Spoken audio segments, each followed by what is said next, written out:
Nak ben prayo prais wae. Dari awal salat itu ku sunat. Ora usah maksa salat itu tambah gremeng dari awal salat itu apa? Kena arep pedah tak baturi ra salat itu. Ngaku nganti saya biasa ra salat itu. Gua biasa lho nganti sani ra salat iki toko-toko biasa. Ini biasa mawon dulu. Ya tapi kan jadi sekeramat gitu wong sekarang aja. Ya biasa mawon gitu. Artinya bukan apa-apa ya. Mbok ya agama itu tidak usah sekere. Pon sunat ben tetep napa? Sunat. Terus kok ada dua orang atau sholat subuh nak sholat. Wong abang-abang ada keragat. Ora tau subuh tak salah wae.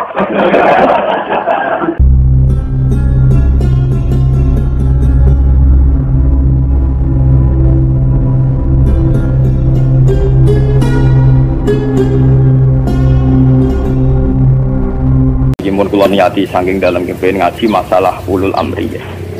Iki rungono tenan. Bae sampean waca ya, artinya sudah saya baca itu. Niki tafsir Munir karangane Syekh Nawawi napa? Banten masuk ulama Indonesia sing alim diakui teng Mekah teng Hijaz terutama nggih Syekh Nawawi Banten.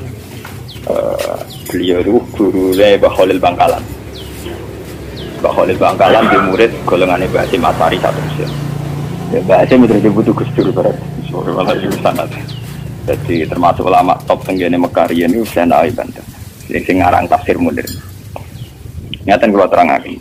Hampir menjadi mainstream kalau kayak gubernur, kayak bupati, kayak lurah.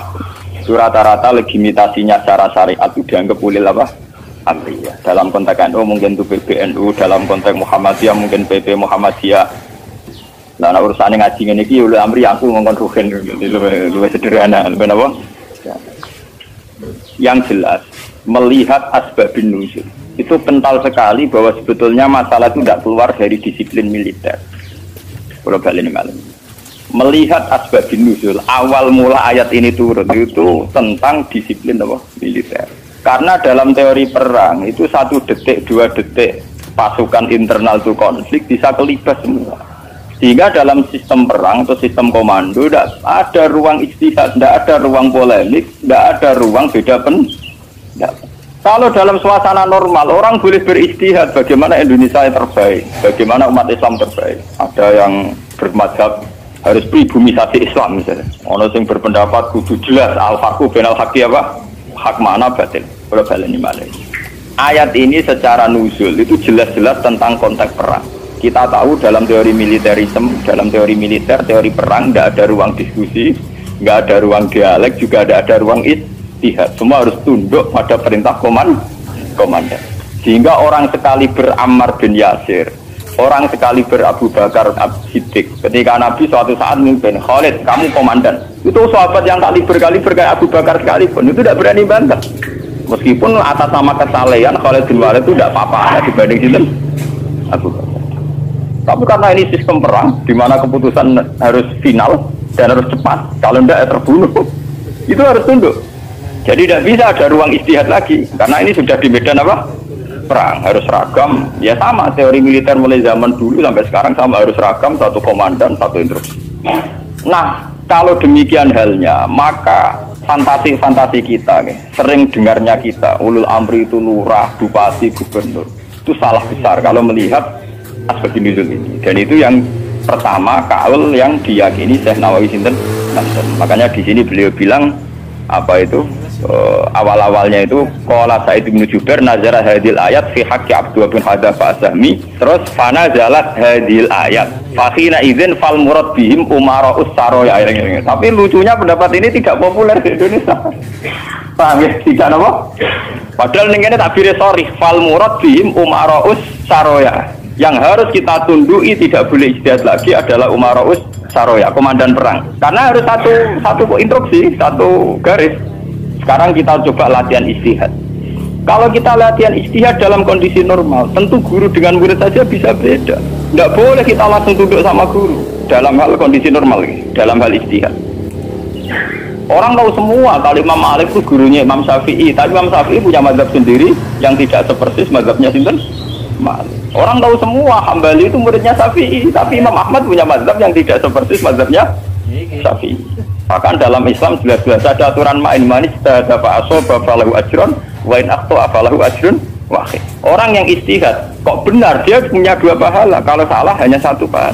Karena pasti kita dengan guru kita, kita dengan orang tua kita, kita dengan panutan kita pasti ada kias ma'al farik. Kita masih bisa pembeda. Padahal sahnya kias ma'al jamek. Mesti kita ini dengan guru kita ma'al farik. Misalnya Mustafa bin Irwaho tak ngiyai kok Gus Bae mulang kitab. Sing ape ngaji ku sapa? Paham? Misalnya gue niru di tamu kok baca jati pandai gelang, gue ramai rapayu di tamu, mana sampai kuwereng, malah rapayu, paham ya? Padahal itu guru kita, paham ya? Banyak.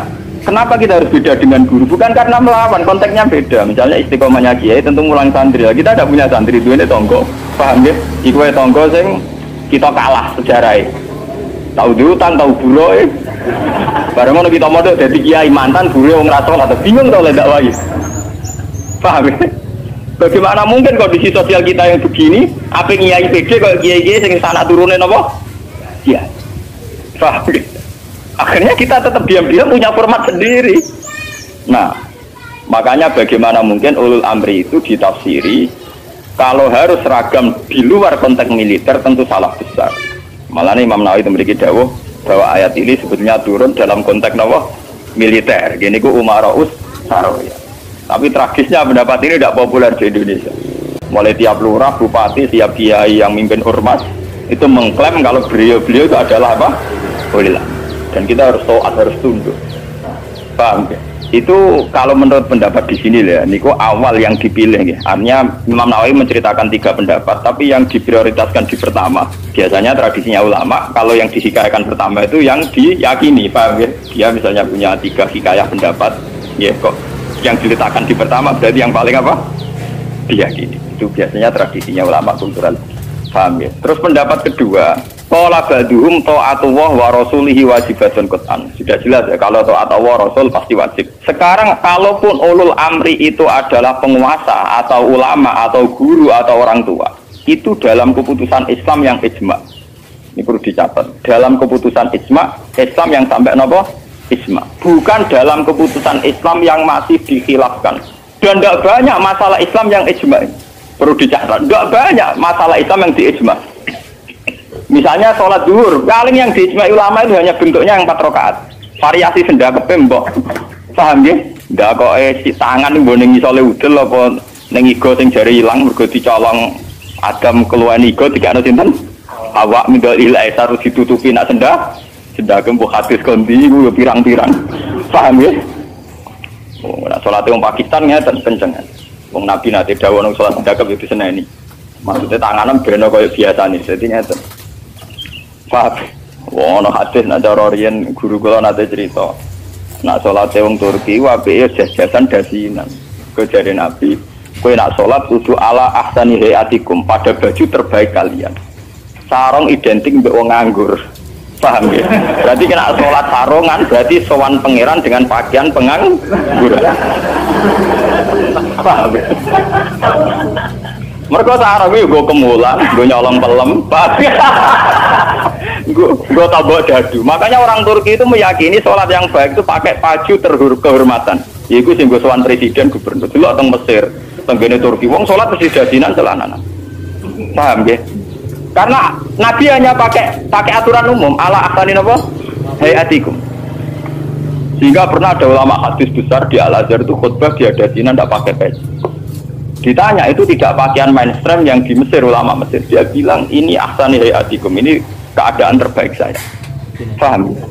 Jadi kalau pakai ukuran itu tentu kita sholat pakai sarung identik dengan pakaian istirahat. Kemulan, menon awang kota yang biasa celananan nganggo sarung bedak ning jeding, bedak ning kamar napa? Mandi. Tentu itu pelecehan. Nganggo teori ini. Dan itu banyak ulama yang anti, betul banyak. Kalau sampean di Turki, di Pakistan, di daerah-daerah yang meyakini itu pakaian pengangguran, itu kriminal betul. Karena siarnya begitu, nggih, tradisi siarnya begitu. Tapi kalau di Indonesia, untuk daerah tertentu juga ada semua Indonesia. Sarung itu identik dengan pakaiannya santri. Ya sudah kita sarungan ala santri. Tapi coba kalau di Malaysia, kayak Mahathir Muhammad, dia pakai celana, sarungnya disampingkan. Dan itu ala ahsani apa? Hayatikum.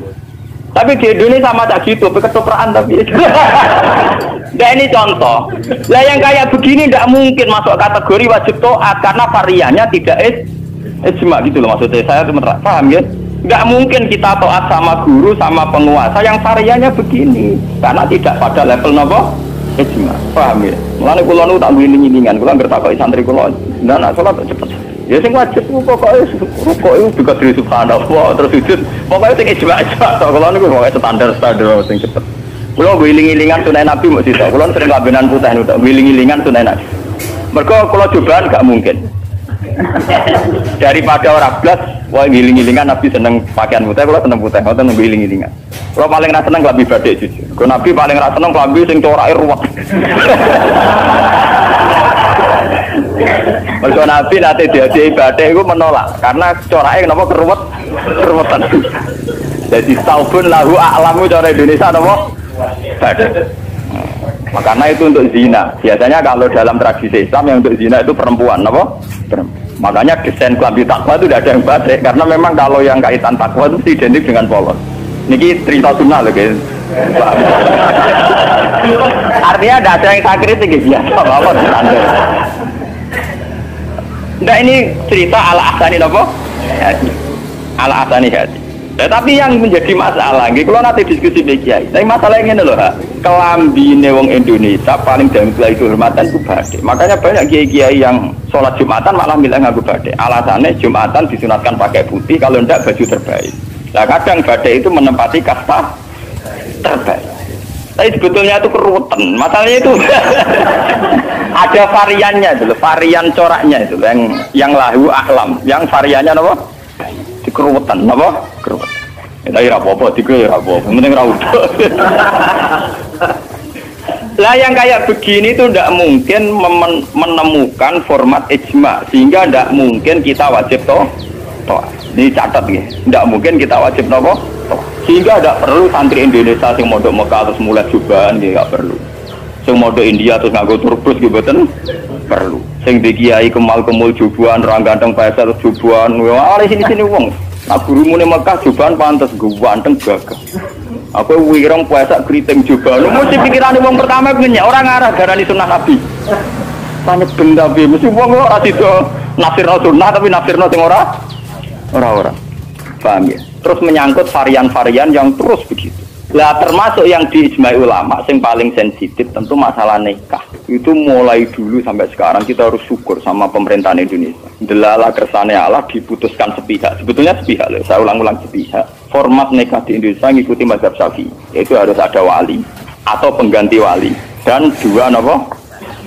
Itu berkah betul bagi Indonesia. Delala mulai pemerintahan Belanda. Karena zaman Belanda sendiri itu urusan nikah, tolak, waris sama wakaf itu juga sudah diserahkan apa ulama-ulama apa Islam itu mulai zaman apa Belanda sampai sekarang. Karena nikah itu yang ila darajatil ijma itu hanya berapa? Jika ada varian-varian mazhab kayak Dawud Az-Zahiri, di Syiah sendiri ada mut'ah. Terus di Indonesia sendiri saatnya ngomong sing wis ra kuat ngebet terus akhirnya nganggo khilah-khilah napa mut'ah. Dasar ngajine Dawud Az-Zahiri itu khilah-khilah dhewe. Termasuk dia nanti orang kiai terkenal gegeri rakaruan perkara mut'ah ambek janda populer. Itu memang repot. Tapi apapun repotnya itu tidak boleh divonis zina. Apapun repotnya, sampai jangan pernah menvonis itu napa zina. Ya kalau tidak cocok. Tapi jangan pernah menvonis itu zina. Karena aturan main dalam vonis, dalam sanksi itu ngendikane Nabi idraul hudud bisyubuhat. Fa innal imama la ayyukhti afil afwi khairun min ayyukhti afil uqubah. Coba cari jalan terbaik yang paling bisa ditahmilkan, bisa dimumingkan. Karena seorang imam salah dalam mengampuni itu masih baik daripada salah dalam membuat hukuman. Salahnya pura itu jadi bener. Wes salah tangkap itu ngeri, paham ya? Nah salahnya pura orang arah masalah. Kalau balik. Jadi kalau masalah-masalah sing ila darajatil ijma, tentu ulama wajib dan menyangkut sholat yang ila darajatil ijma itu bisa dihitung. Paling itu tadi bentuk subuh 2 rakaat itu ijma. Kunute wis ora ijma. Kunute pun mboten apa? Ijma. Bismillah mboten ijma. Sampeyan sholat nang Masjid Mekah ning haram ora ngarang ana maca napa? Bismillah. Jare wong Syafi'i ora maca bismillah. Ketua KPIH itu pinter oleh ngerayu jamaah. Iku maca lon-lon. Kok karo mati speaker ana lon-lon. Mereka ngomong Syafi'i sing fanatik kita kok tenan. Sah apa boten Gus?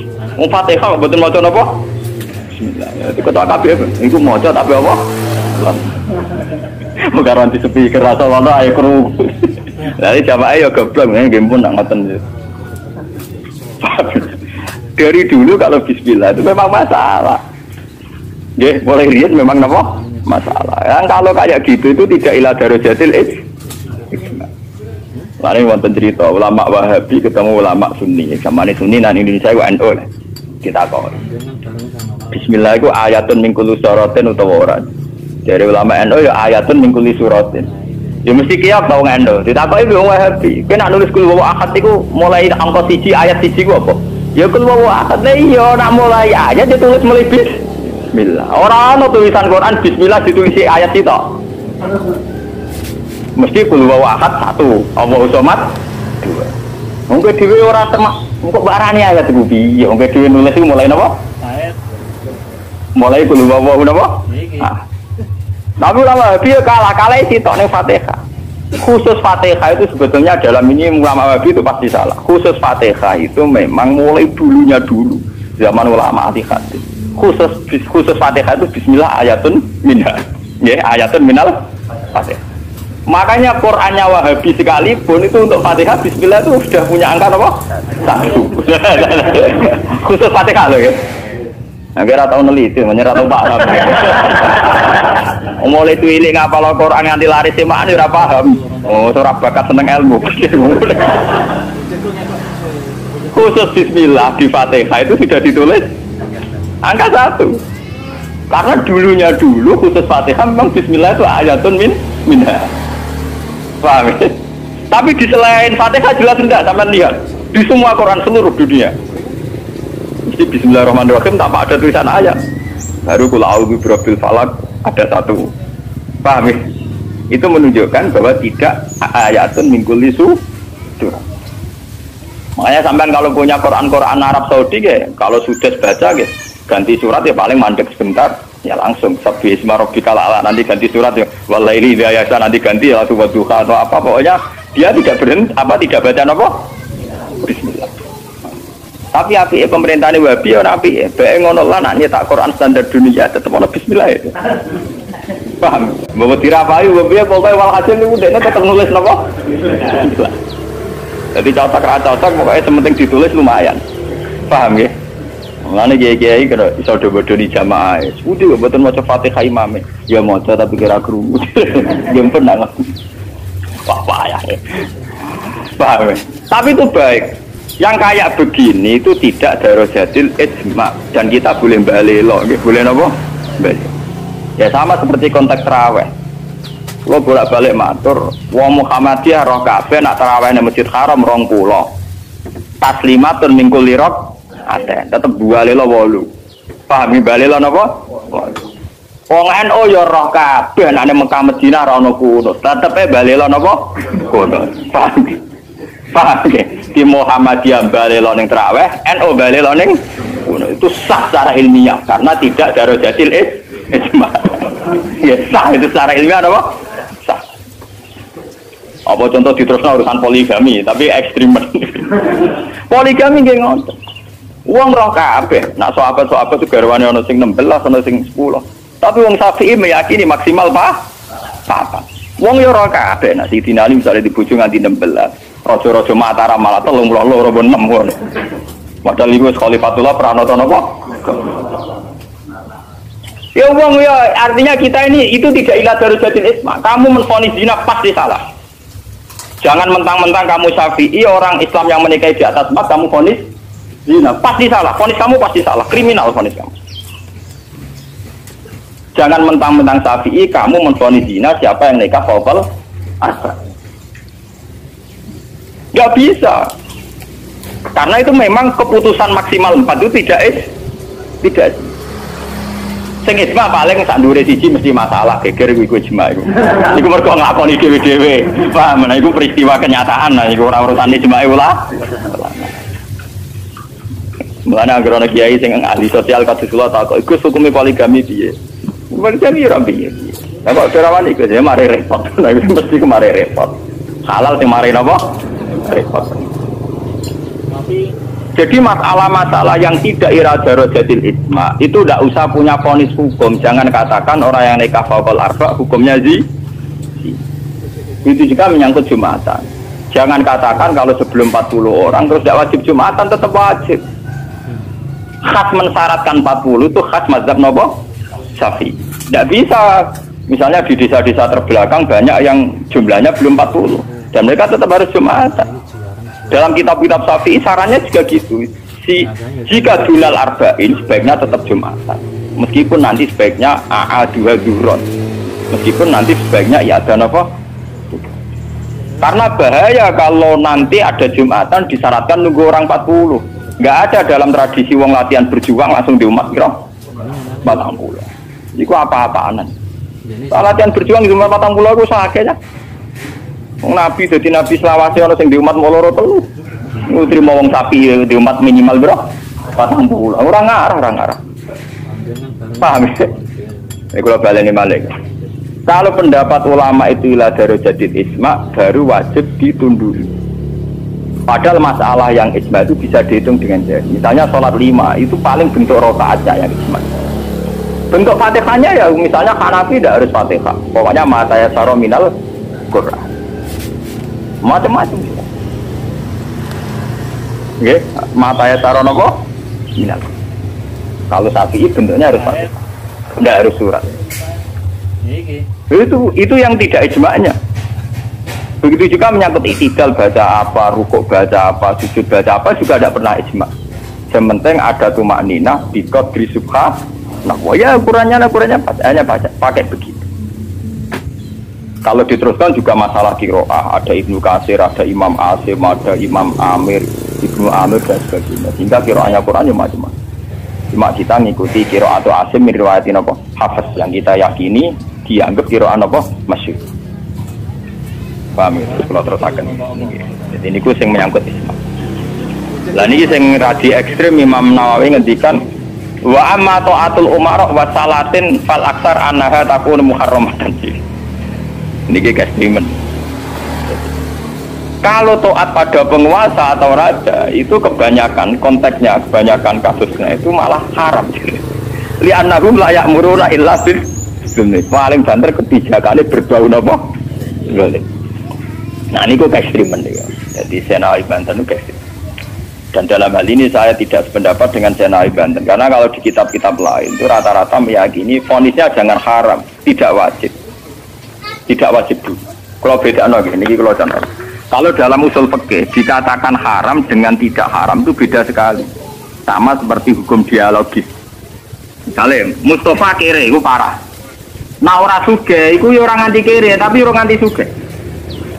Misalnya Ruhin goblok itu parah, tapi nak darani Ruhin itu gak ngalim, tapi orang anti goblok. Nah di sini Imam Nawawi menfonisnya ekstremen. Ta'atul umara itu haram. Ini ku ekstremen. Sebetulnya dirumuskan dulu tidak wajib, ya. Urutannya apa? Tidak wajib. Lah tidak wajib itu bentuknya bisa haram ketika maksiat. Tapi ya kadang-kadang naik ke wajib. Kalau itu menjadi maslahatul ra'iyah. Paham ya? Juga bentuknya bisa sunnah. Kalau baleni malah ya. Jadi tentang usul fikih ya, dasar-dasar ilmu usul fikih wonten aturan main ngeten ya. Pertama misalnya hukum itu wajib. Ada tidak wajib. Nah tidak wajib itu bisa sunat, bisa mubah, netral, ya, bisa khilafil aula. Jadi jangan divonis haram dulu. Ya, jangan divonis haram. Dan kita ngikuti tradisi Sunni bahwa taat kepada umara selagi tidak memerintahkan barang haram itu taatnya wajib. Selagi tidak memerintahkan barang apa? Oke, jadi misalnya SBZ punya kebijakan masyarakat harus bayar pajak yang pada kadar yang wajar itu ya wajib. Tapi kalau memerintahkan haram maka menjadi apa? Haram. Artinya apa? Hukum taat kepada umara itu tidak ada hukumnya. Yang penting tidak wajib dulu. Nanti melihat kalau konteksnya maslahat menjadi wajib. Kalau tidak maslahat tapi tidak haram, ya nanti ada urutannya. Kalau agak baik, ya mungkin sunat. Baiknya sedikit, ya agak sunat. Kalau setengah makro, ya khilaful aula sesuai urutan-urutan di fikih. Karena itu banyak itu ketentuan-ketentuan di fikih. Lah yang menjadi masalah ini sama dengan tenan. Bagaimana kalau sesuatu itu taruhannya dengan stabilitas?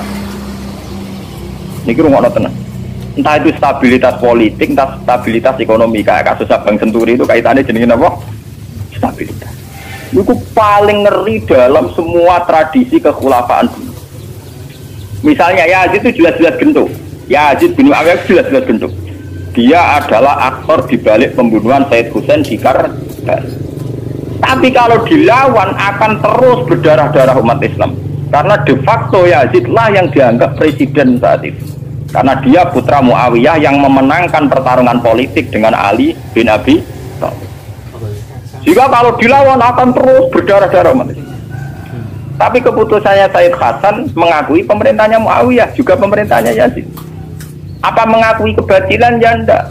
Hasan hanya ingin bilang bahwa stabilitas umat berdarah-darah harus dihindari. Perang berkepanjangan juga harus dihindari. Hingga ketika era Said Hasan disebut Amil Istimah. Itu paling susah.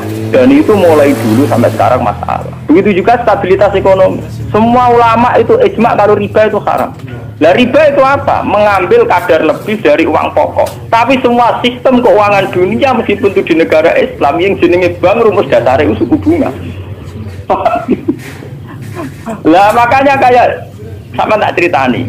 Hukumnya bank mulai NU lahir 26 sampai NU wis tuwek saiki 2000 pinten. Tiap muktamar mesti ana sing takok. Yo tetap dijawab khilaf. Senengane muni telu ka mulai dhisik telu. Suwe tambah papat. Biasane mainstream pertama riba mesti haram. Wis suwe nak riba wis apa? Haram. Lah nek takok, "Lah bang itu termasuk riba apa ndak?" Kurang mesti haram. Kok munine riba itu haram. Kalau ceritane nggih. Karena kiai-kiai yang meyakini riba haram itu betul. Kalau riba haram itu betul. Tapi kalau yang meyakini bank itu riba itu tidak mesti benar. Bang loh. Karena begini, dulu ekstrim-ekstrimnya kiai tenggene Indonesia termasuk Kiai Rehan Kudus. Termasuk guru-guru saya ekstrim. Ini kemauan sempat fatwa khusus bank negara itu boleh. Masih bilang gitu. Lihat di keputusan-keputusan ROG itu. Yang masih punya ruang boleh bank apa? Bank negara. Alasannya dalam sistem moneter modern tidak bisa menghindari yang namanya bank. Meskipun rumus bank tentu suku bunga atau melibatkan bunga. Tapi yang boleh itu kadarnya kayak apa? Tentu ad-daruratu muqaddaratun biqadriha. Ada aturan sesuatu yang nggak bisa dihindari. Misalnya kasus deflasi atau mengalami pengurangan nilai tukar. Misalnya begini, tidak mungkin kan orang yang punya uang tahun 82 juta, yang saat itu adol sapi gede, orang nabung di bank 2 juta tahun 80. Tentu 2 juta itu jual sapi besar, regane rong. Kan nggak mungkin 2010 sing sapi disepakati rega 8 juta, tetap dibayar rong. Paham ya?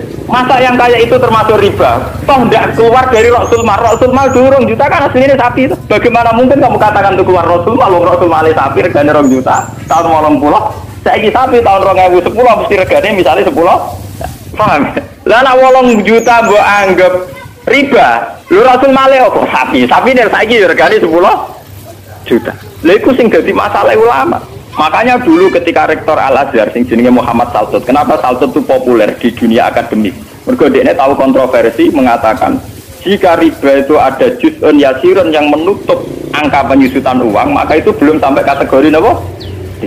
Cuma sing dadi masalah di Jawa yang kita alami. Terus yang diakui syariat kan hanya terus pakai emas. Sementara terus wong desa pakai sapi, mergo ora duwe emas. Misalnya begini, ini pengalaman saya nggih. Kulo nu sering ngani konflik tangga-tangga masalah ngoten. Misale adike mantu, cara kuno rak diutangi kakake. Mbok Gus pokoke riyen kula utangi pedet.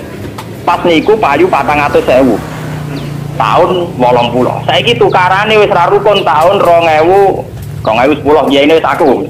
Mbok Gus pokoke riyen kula utangi sapi pedet. Lah iya dhisik mau 400.000 saiki tak tor 400.000 jare sing utang oleh dolim. Anak saya kita pitik telu.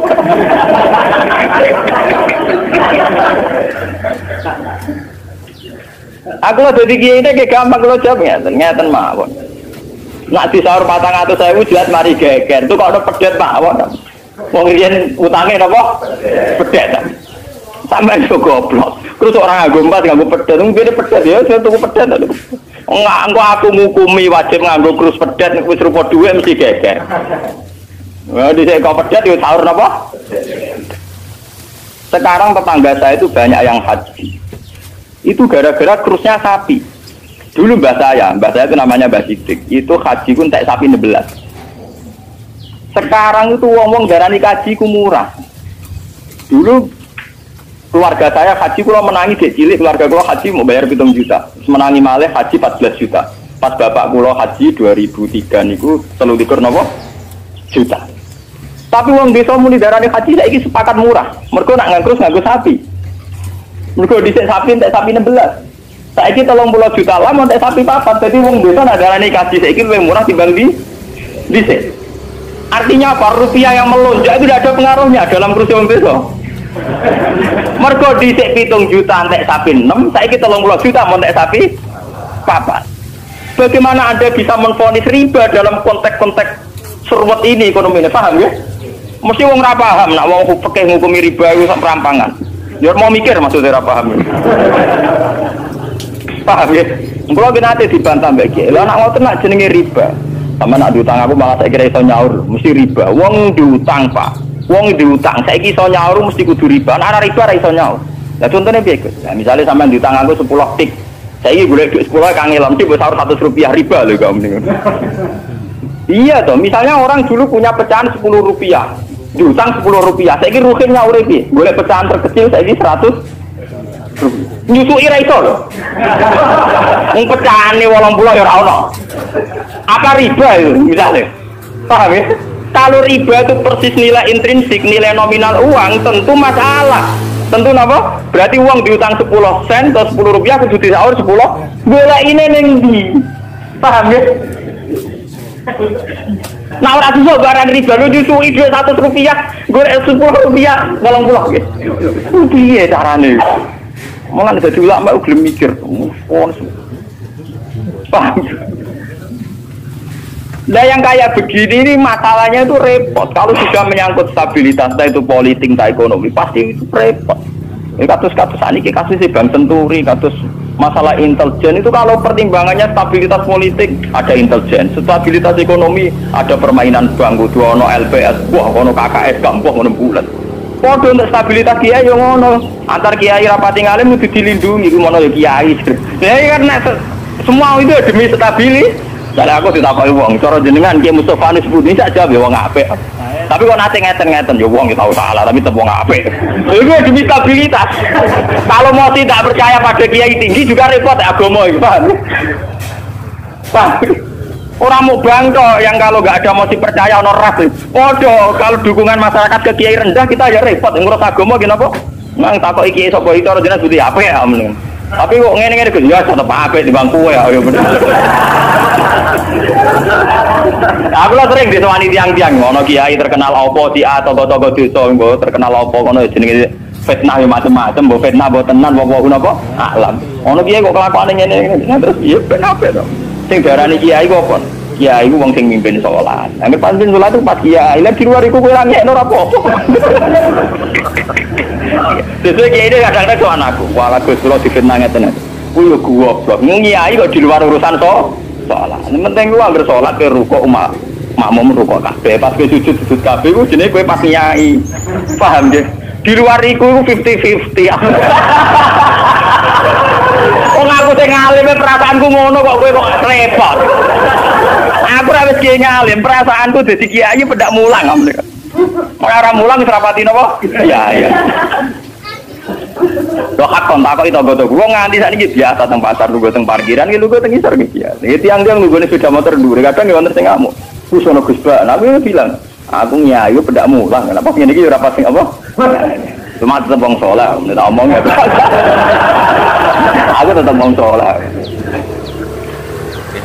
Assalamualaikum warahmatullahi wabarakatuh.